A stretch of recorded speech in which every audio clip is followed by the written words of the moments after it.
It was 7:46 a.m. when Olivia Morgan slammed the car door shut and dashed toward the front entrance of Westbridge Innovations.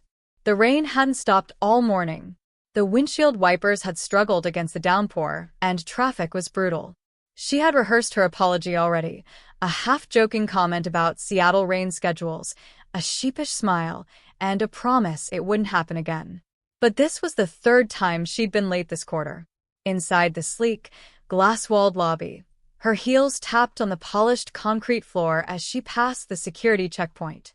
The receptionist, Jenna, offered a tight-lipped smile, not quite reaching her eyes.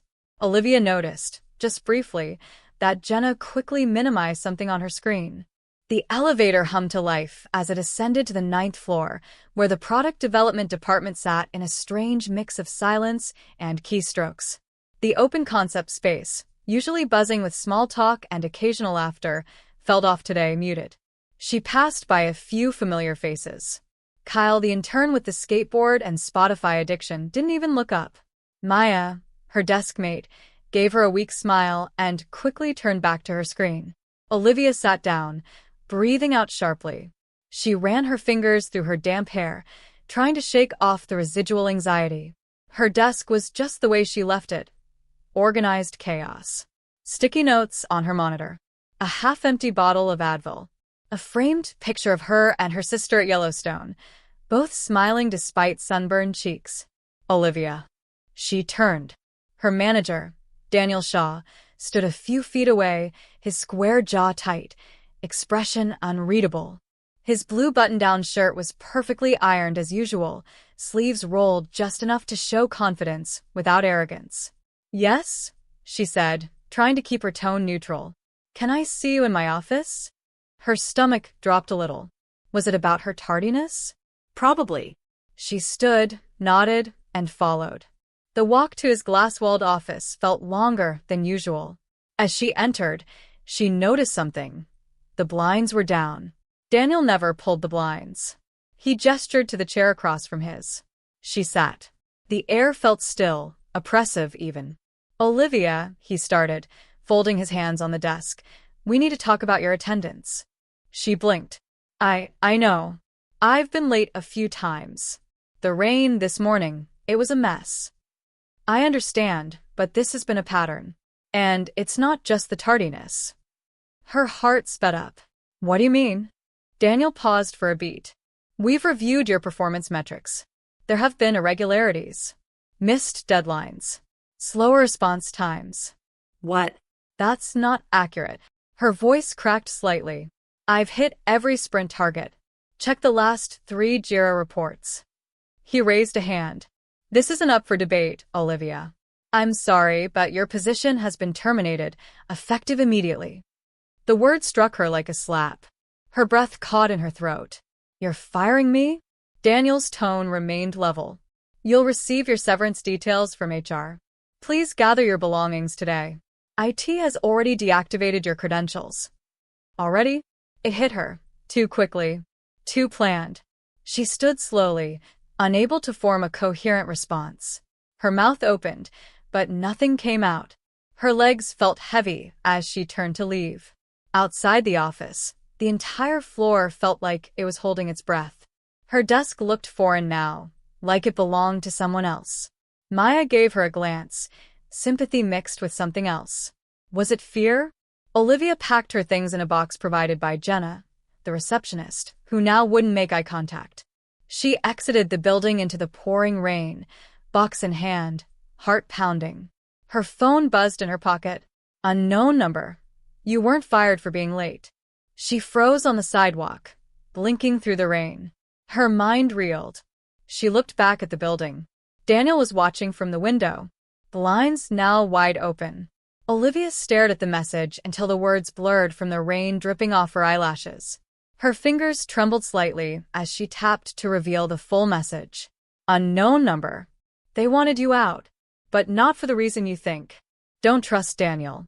Her pulse thudded in her ears. She read it again.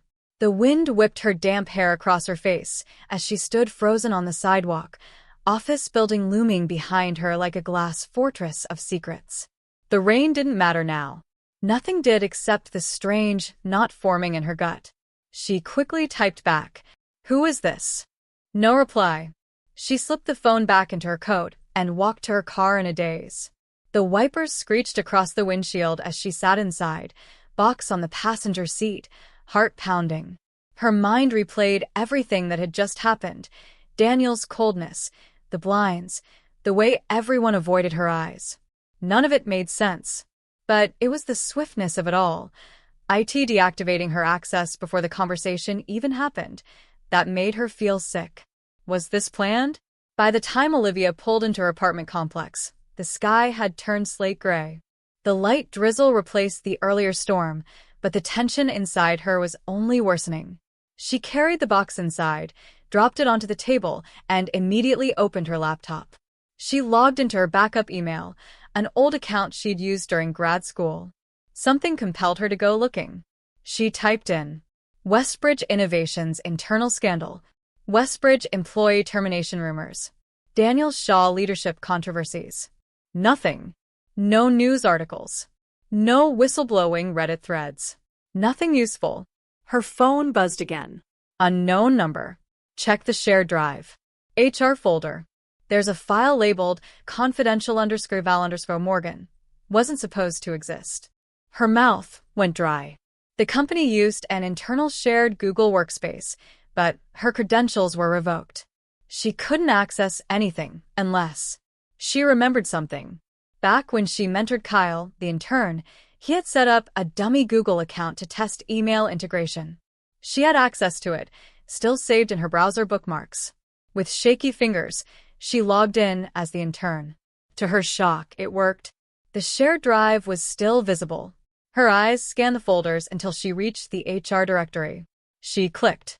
At first, it was the usual stuff: onboarding guides for 01k PDFs, tax forms. Then her eyes caught it. Confidential_Val_Morgan, PDF. Her stomach twisted as she clicked. The file opened. Assessment, behavioral concerns and compliance risk. Date: 2 weeks ago. Her photo was at the top. Her employee ID. Below that, line after line of statements she had never seen before. Displays increased emotional sensitivity during team reviews. Frequently takes long breaks and appears to avoid internal surveys. Express concern about Project Redwood's data handling practices. Wait, what? She had once voiced a question about Redwood's backend logging procedures, just a technical discussion with Maya during lunch. Nothing official. Her eyes scrolled faster. Risk of whistleblowing behavior due to personal values misaligned with department's operational strategy. Her breath hitched. Was that it? Was she flagged because of one conversation? Suddenly, the pieces started falling into place. The cold behavior from coworkers. The way Daniel's tone changed over the last week. Jenna minimizing something on her screen that morning. They had been monitoring her. She clicked the document's properties. Last modified by D. Shaw. Timestamp: 6:12 a.m. today. Before she even walked into the building, her throat tightened. The next morning, Olivia woke with barely any sleep. Her dreams were scattered images of locked doors, flickering computer screens, and Daniel's voice saying, "This isn't up for debate." She poured coffee with trembling hands. She needed to talk to someone. But who? Maya? They'd worked together for 3 years, shared deadlines, late nights, even personal stories. Olivia hesitated, but sent a message. "Olivia, hey, Can we talk? something's not adding up with yesterday." Read. No reply. 5 minutes later, her phone buzzed. "Maya, Liv, Please stop digging. just let it go." "Let it go?" She immediately replied. "You knew." No response. She sat there, heart pounding, palms sweaty. Then a knock on the door. She wasn't expecting anyone. She peered through the peephole. Nobody. Her phone buzzed again. Unknown number. "They're watching. You're not safe in your apartment." Olivia's hand froze on the doorknob. The hallway outside her apartment was empty, eerily silent. Not even the usual distant hum of the elevator or footsteps from neighbors. Just stillness. She stepped back, locked the door, and double-checked the bolt. Her breath came in short bursts now. They're watching. You're not safe in your apartment. She stared at the message again, heart racing. Was this a threat or a warning? She turned off all the lights, unplugged her laptop, and silenced her phone. Then she grabbed a hoodie, stuffed some clothes, her passport, and a USB drive into a small backpack and headed to the back exit of the building. If they really were watching her, she had to disappear for a while, just long enough to figure out what the hell was going on. By late afternoon, Olivia sat in the corner of a noisy cafe across town, far from her neighborhood. She wore oversized sunglasses, a beanie, and tried not to draw attention. She powered on her laptop using the cafe's public Wi-Fi, loaded up a VPN, and opened the file she downloaded from the shared drive again. The contents hadn't changed, but something in the metadata caught her eye now. Reviewed and escalated by A. Campbell. Amanda Campbell, head of HR, one of the most respected executives in the company. Quiet, clean record, practically invisible unless needed. Olivia remembered a moment from a month ago. She'd passed Amanda's office and overheard a tense conversation. Amanda was on the phone, saying something about Project Redwood access not being secure yet. At the time, it meant nothing. Now, it sent a chill through her. Project Redwood wasn't public-facing. It was internal, used for predictive analytics across client accounts. A lot of sensitive user data passed through it. And now her file marked her as a whistleblowing risk, because she asked one question? She had to talk to someone who wasn't afraid. Someone with nothing to lose. She called Noah, an old friend who now freelanced as a cybersecurity analyst and ran a small privacy advocacy blog. Within an hour, they met in a quiet corner of Liberty Park. "I can't believe you called me out of the blue," Noah said, taking a seat beside her. "What's going on?" Olivia handed him a flash drive. "I was fired yesterday, officially for being late. But this is the real reason." Noah plugged the drive into his secure tablet and scanned through the document silently, jaw tightening. "This is a behavioral pretext. They're trying to frame your firing as performance-related to mask something else," he said. "And you're not wrong about Redwood." "What do you mean?" "I've heard rumors about that project. Data scraping beyond client permissions. Internal metrics with real-time geolocation. If you even hinted at privacy violations, they might have flagged you." She swallowed hard. "So what now?" "I'll run a deep scan. See if I can find anything connected to this A. Campbell or even Daniel himself. But Olivia, this is bigger than just HR. If you're being watched, it's not by HR. It's by legal or operations." "Why would they go that far?" Noah looked at her seriously. "Because you know something, and they're afraid you'll figure it out." Back at her temporary Airbnb later that evening, Olivia stared at the ceiling in the dimly lit room. Her body was exhausted, but her mind refused to stop. She replayed moments from the past few months. A week ago, she'd found an encrypted folder in the Redwood documentation, hidden behind layers of admin-only access. She hadn't opened it, but she remembered the name. Shadow Pathways, Forecast Modeling 2.7. She didn't think much of it then. But now, Shadow Pathways sounded ominous. She messaged Noah. "Olivia, found a folder a week ago called Shadow Pathways, Forecast Modeling 2.7. Can you search that name?" His reply came a few minutes later. "Noah. Holy sh*T. That term shows up on a patent application connected to a shell company, Delta Point Solutions, registered in Delaware. But the funny part? Delta Point is funded by a Westbridge subsidiary. This looks like a data monetization loophole." Her hands went cold. They weren't just collecting user data, they were selling predictive behavioral profiles through a shell company. And Olivia had seen the breadcrumb, without realizing it. Just as she processed that thought, a sharp knock echoed from the door. she froze. Another knock. "Who is it?" she called out, forcing calm into her voice. No answer. Another knock. Harder this time. She grabbed her phone and quietly moved to the window.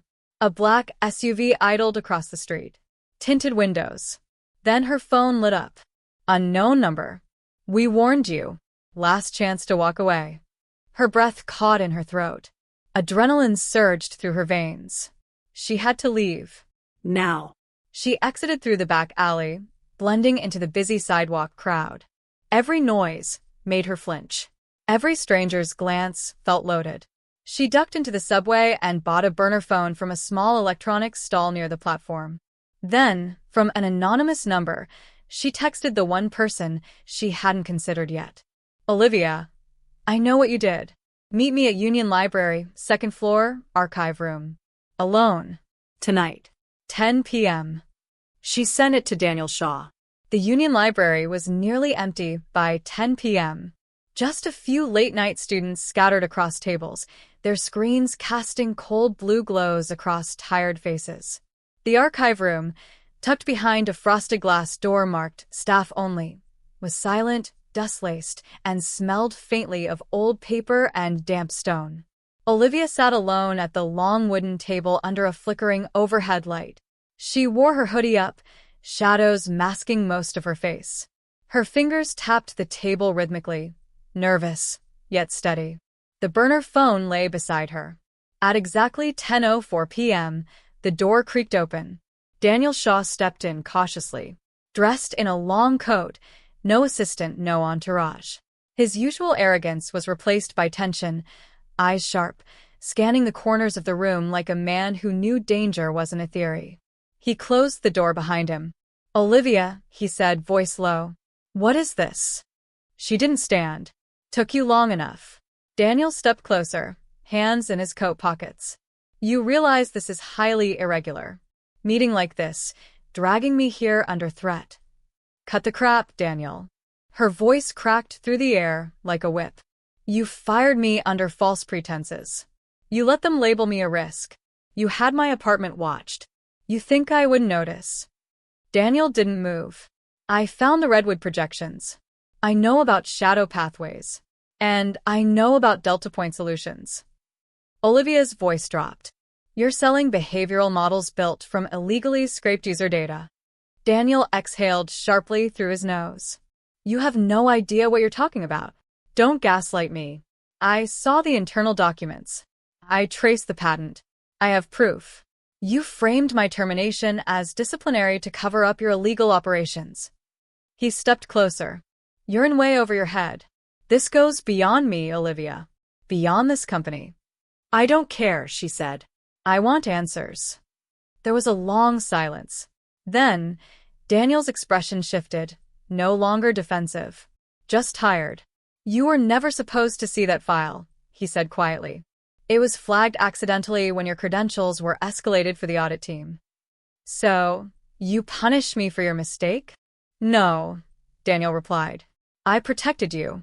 Olivia stared at him, incredulous. He continued. "Shadow Pathways wasn't my idea.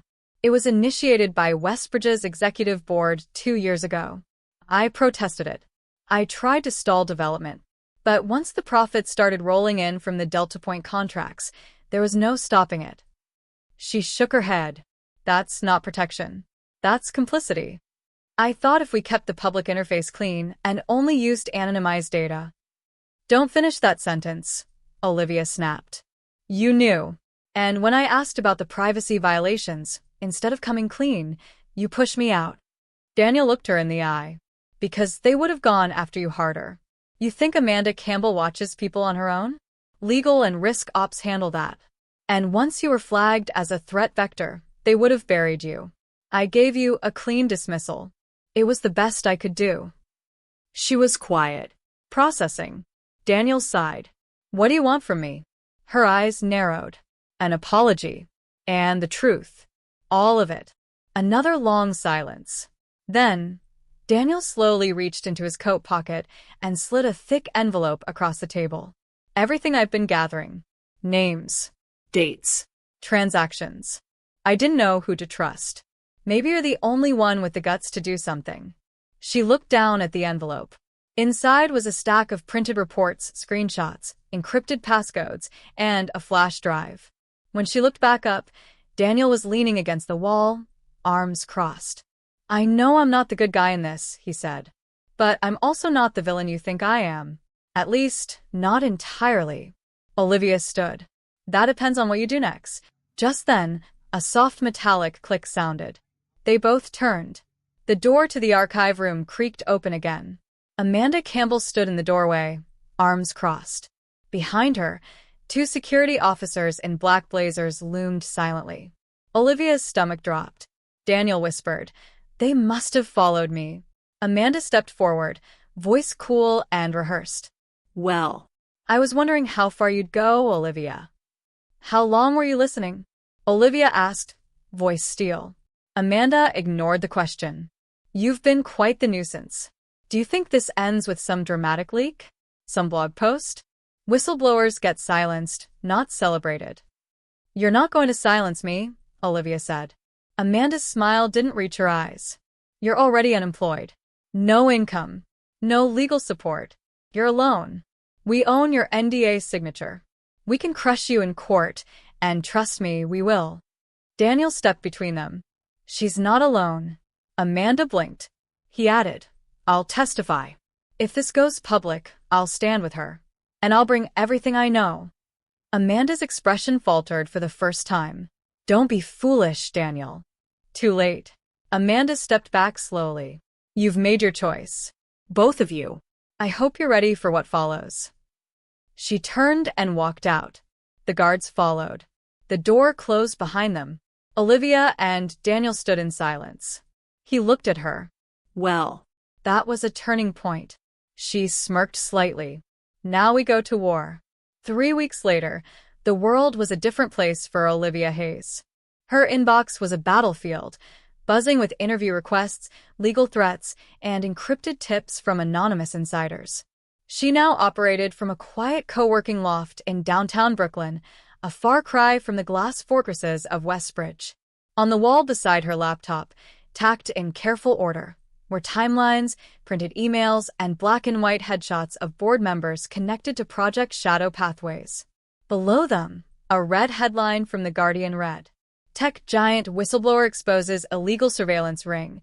Public demands federal inquiry." She had done it. Well, they had done it.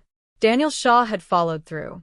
After the confrontation at the library, he gave a sworn affidavit to an investigative journalist, along with internal files linking Delta Point Solutions to illegally collected consumer data from Westbridge's apps. The story broke like a thunderclap. Within 72 hours, Westbridge's stock had plummeted 36%. Amanda Campbell had been placed on immediate leave pending investigation. The company's legal team had gone on the defensive, claiming rogue operatives and lack of executive oversight. But the paper trail told a different story. And Olivia had made sure it reached the public. She sat back in her chair, sipping lukewarm coffee, watching the live hearing unfold on her second monitor. A congressional subcommittee was grilling tech CEOs on data ethics. Her name had already been mentioned 3 times as the catalyst behind the movement. She should have felt victorious. Instead, she felt hollow. There had been no grand celebration. No champagne. No "we made it" moment. Just exhaustion. A kind that settled in your bones. Her phone buzzed. A message from Daniel. "CNN just quoted your interview. You're officially a national heroine with a conscience." She replied, "You think they'll let me get a Netflix deal now?" He responded with a laughing emoji. Then, still watching her back, "Don't go rogue without me." Olivia smiled faintly. It was the closest thing she had to comfort these days. Her smile faded as she looked back at her wall of evidence. There were still unanswered questions. Some files Daniel couldn't access. Names that kept showing up in the background: consultants, silent partners, shell companies. It didn't end with Westbridge. And Olivia had changed. She no longer wanted her old job back. She no longer trusted the corporate world, the idea that good work would protect good people. She had learned the hard way. Truth always comes at a cost. But now, she was willing to pay it. She opened a new document titled, "The Other Names They Didn't Want You to See." She began typing. That evening, Olivia stood at the waterfront near the Brooklyn Bridge. The sky was painted in hues of burnt orange and deep navy, and the city buzzed behind her like a living machine. She watched the water ripple gently below. A soft breeze brushed past her as footsteps approached from behind. She didn't turn. "I thought you hated goodbyes," said Daniel. I do, she said. But I needed to see the skyline one more time. He stepped beside her. They're going to keep coming, he warned. Lawsuits. Smear campaigns. Maybe worse. I know. Daniel looked at her. You're not afraid? I'm terrified, Olivia said. But I'm also awake. Silence hung between them, comfortable for once. Then Olivia said, You never answer my question. Which one? Why did you really fire me? Daniel took a moment before replying. Because I saw myself in you. Too smart for your own good. Too brave to know when to stop. And I knew if you stayed, they'd crush you the second you stepped out of line. She nodded slowly, letting the words settle. You saved me, she said. He shook his head. No. You saved yourself. I just stepped out of the way. They watched the city lights flicker on one by one. 1 month later. A quiet room. Dim light. Olivia sat across from a woman with wire-rimmed glasses and a legal pad. Her attorney. Are you absolutely sure? The woman asked. Once this goes to federal court, they will drag your life through the mud. They'll question your mental health, your work ethic, your personal relationships. I know, Olivia said. And I'm ready. The woman paused. Most whistleblowers crack before this point. I'm not most whistleblowers. The lawyer gave a nod. All right then. Let's light the match. Olivia stood, walked to the window. Outside, New York moved like nothing had changed. But it had. She whispered to herself, Let's see who burns first.